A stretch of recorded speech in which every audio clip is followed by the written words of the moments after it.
6 years ago, I was in the boardroom with 9 senior leaders. I had exactly 6 minutes to share my team pitch. I spoke with logic, I used data, and at the end, one VP looked at me and said, "I did not get what you wanted." And just like that, we lost the moment. They moved on, I felt invisible, and that day I realized something. It's not about how smart you are, it's about how clearly you speak. Today I will show you exactly how to speak so people listen, remember, and act. This is based on the art and science of communication. We all know this feeling. You speak in meetings and people nod, but the next day they forget, they do not act, and you're chasing follow-ups. You're not being heard, you are being tolerated. According to Harvard neuroscientist Dr. Simon Carman, people forget 90% of what you said, and you don't control which 10% they remember unless you design for it, and that is what separates executive presence from just being another smart person. Let's be honest, most communication in the offices are terrible. It's vague, it's slow, it's full of excuses. And here is what the brain does in 3 steps. The brain asks 3 questions. 1, is this relevant? 2,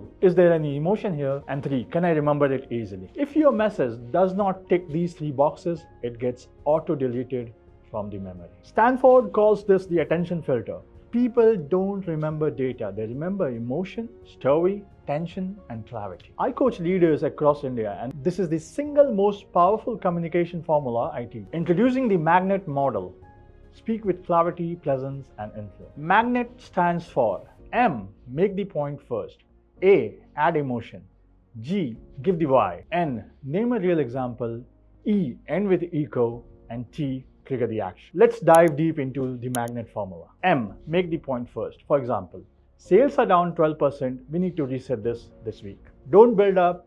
Don't over-explain. Start with what matters. Harvard calls this cognitive anchoring. It gives the listener a place to hang everything. A is equal to add emotion. If this trend continues, we may lose our biggest client this quarter. Add urgency, hope, or fear. Emotions activates memory. No emotion is equal to no action. G is equal to give the why. For example, because we slipped on delivery deadlines 3 weeks in a row. Explain the logic. People act when they understand cause and effect. N, name a real example. For example, this happened in January 2. We lost the signals and lost 1.5 crore contracts in Pune. People forget theory, they remember stories. Use the client name, use the figures, make it real. E is end with echo. For example, if we don't change our timeline culture, we'll keep losing this. Repeat your core message.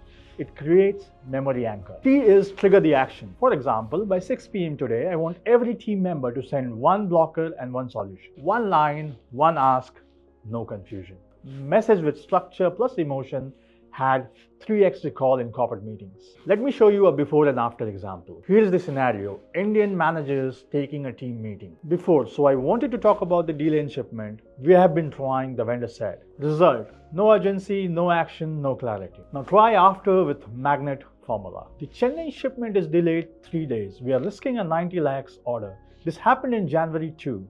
We are losing a client. By 3 p.m. I need each team member to send 1 fix. We can't afford to lose this client. Result, people listen, they move. Every time you speak in a meeting one-on-one or on pitch, you are building your brand. Most people waste that moment with noise, but you won't. Use the magnet framework and you will go from being heard to being followed. Presence is not about volume, it's about design.